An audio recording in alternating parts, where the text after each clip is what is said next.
उल्लासनगर नाम का एक छोटा सा गांव था। उस गांव के पास एक घना जंगल था। वो जंगल इतना घना और विशाल था कि उसके अंदर तक जाने की आम आदमी की हिम्मत नहीं होती थी। इसी गांव में एक सीताराम नाम का आदमी रहता था। सीताराम की पत्नी का नाम निर्मला था।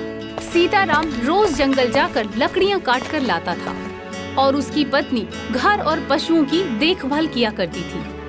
एक दिन सीताराम जंगल में लकड़ी काटने जाता है। वो लकड़ियां काट ही रहा था कि अचानक उसे एक जहरीला कीड़ा काट लेता है। ना जाने ये कैसा कीड़ा है। लग तो बिच्छू जैसा ही रहा है, लेकिन ऐसा रंग बिरंगा बिच्छू तो मैं पहली बार देख रहा हूँ। भगवान करे ये कीड़ा बस जहरीला ना निकले। सीताराम उस सतरंगी बिच्छू के डंक को नजरअंदाज करके पूरे दिन लकड़ियां काटता रहता है और शाम के समय लकड़ियों का बंडल अपने सिर पर रखकर घर पहुंचता है। अजी सुनते हो कि आपके पैर को क्या हो गया? कैसे नीला पड़ गया? कुछ नहीं भाग्यवान, जंगल में तो जंगली कीड़े मकोड़े डंक तो मारते ही रहते हैं। लकड़ी काटते समय ना जाने कहां से एक सतरंगी बिच्छू आ गया था और मुझे डंक मार गया। तुम चिंता मत करो, मैंने अरंडी के पत्तों को मसल कर इस पर लगा लिया था, ठीक हो जाएगा। पति की बात सुनकर निर्मला को थोड़ा संतोष हो जाता है, किंतु सीताराम के पैर को देखकर उसे अभी भी चिंता हो रही थी। निर्मला भोजन लगा देती है और सीताराम हाथ मुंह धोकर खाना खाने लगता है। हे भगवान, धीरे धीरे आपका तो पूरा शरीर ही नीला पड़ता जा रहा है, होठ भी नीले दिखाई दे रहे हैं। मुझे बहुत डर लग रहा है जी। तुम सही कह रही हो निर्मला, मेरे पैर में भी दर्द बढ़ता ही जा रहा है। ऐसा लग रहा है कि जैसे दर्द से पैर फट जाएगा। पति की बात सुनकर अब निर्मला को भी घबराहट होने लगती है। आप अपना ध्यान रखिए, मैं वैद्य काका को बुला कर लाती हूँ। मैं अब सुबह तक इंतजार नहीं कर सकती। राम जाने सुबह तक क्या से क्या हो जाएगा। निर्मला आंचल संभालती तुरंत ही वैद्य के घर की ओर चल पड़ती है। कुछ ही देर में गांव के वैद्य हजारी काका निर्मला के साथ उसके घर पहुंच जाते हैं। हजारी काका सीताराम के पैर और उसके शरीर का बारीकी से निरीक्षण करते हैं। मैंने सीताराम के पूरे शरीर का निरीक्षण कर लिया है। इसके शरीर में तो जहर फैल चुका है, लेकिन मुझे तो सिर्फ एक बिच्छू ने काटा था और मैंने इस पर पीसकर बूटी भी लगाई थी। वो कोई साधारण बिच्छू नहीं था, ये पहाड़ी बिच्छू का डंक है। तुमने जो पत्ते इस पर लगाए थे उससे इसका जहर और भी तीव्र हो गया है। अगर 24 घंटे के अंदर घाव पर बूटी ना लगाई गई तो तुम्हारे आधे शरीर को लकवा मार जाएगा। काका, आप तुरंत ही जड़ी बूटी लगा दो। मेरे पति के जीवन का सवाल है। मेरे पास जो कुछ भी है मैं वो सब आपको दे दूंगी। बस मेरे पति को स्वस्थ कर दीजिए। निर्मला हजारी काका के सामने हाथ जोड़कर निवेदन कर रही थी। देखो निर्मला, अगर वो बूटी मेरे पास होती तो मैं बिना देर किए उसे घाव पर लगा देता, किंतु उस जड़ी बूटी के बारे में मैंने सिर्फ अपने गुरु से सुना ही है। आज तक किसी ने उस औषधि को देखा नहीं है। काका, आप मुझे बताइए वो औषधि कहाँ मिलेगी? मैं लेकर आऊंगी। निर्मला, काली पहाड़ी के पीछे की ओर जो घना जंगल है ना, वहाँ चंदन के पेड़ों का बगीचा है। वो जगह जितनी खूबसूरत है उतनी ही खतरनाक भी है। वहाँ एक से बढ़कर एक जहरीले सांप उन चंदन के पेड़ों पर लिपटे रहते हैं। चंदन की मीठी सुगंध के खींचने के कारण बड़े से बड़े हिंसक जानवर उस जंगल में पाए जाते हैं। कहा जाता है कि आज तक कोई भी इंसान उस जगह तक नहीं पहुंच सका है। काका, आप बस मुझे ये बताइए कि मैं उस औषधि को पहचानूंगी कैसे? चाहे जितना भी खतरा हो, मैं उस औषधि को लेकर ही लौटूंगी। चंदन के उस वन को पार करने के बाद तुम्हें एक फूलों का बगीचा मिलेगा जिसमें सुंदर फूल लगे होंगे। उन फूलों में से जिस पे काला बड़ा फूल लगा होगा ना, उसी पेड़ की जड़ को तुम्हें लेकर आना है। काका की बात सुनकर निर्मला तुरंत ही औषधि लेने के लिए जंगल की ओर निकल पड़ती है। घने जंगल को पार करके वो आगे बढ़ती ही जा रही थी।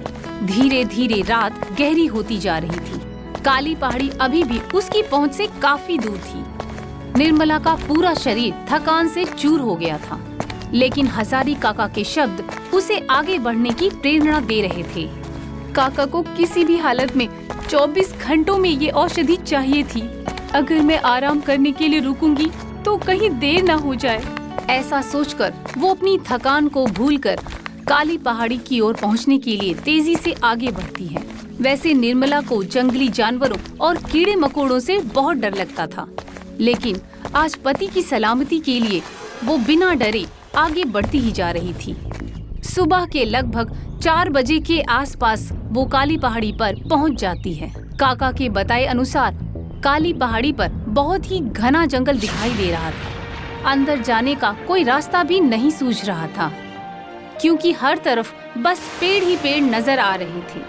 घने पेड़ों के बीच वो रास्ता बनाती हुई आगे बढ़ रही थी। तभी उसे चंदन की मीठी सुगंध आने लगती है।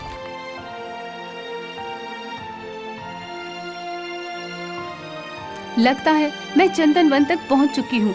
बस अब कुछ ही देर में मैं औषधि के पास पहुंच जाऊंगी। हे प्रभु, कृपा करना। मन ही मन खुश होती हुई निर्मला चंदन वन में प्रवेश करती है। हे भगवान, यहाँ तो हर तरफ जहरीले सांप रेंग रहे हैं। मेरी तो एक कदम भी आगे बढ़ाने की हिम्मत नहीं हो रही है। पेड़ और जमीन पर रेंगते सांपों को देखकर निर्मला के पैर कांप रहे थे। वो अभी आगे जाने का विचार कर ही रही थी कि तभी एक भयानक आवाज उसके कानों से टकराती है। हे भगवान, ये किस जानवर की आवाज है? इतनी तेज और भयानक आवाज तो मैंने अपने जीवन में कभी सुनी ही नहीं। वो आवाज सुनाई देते ही जंगल में हर तरफ अफरा तफरी मच जाती है। निर्मला भी डरकर एक पेड़ की ओट में छिप जाती है।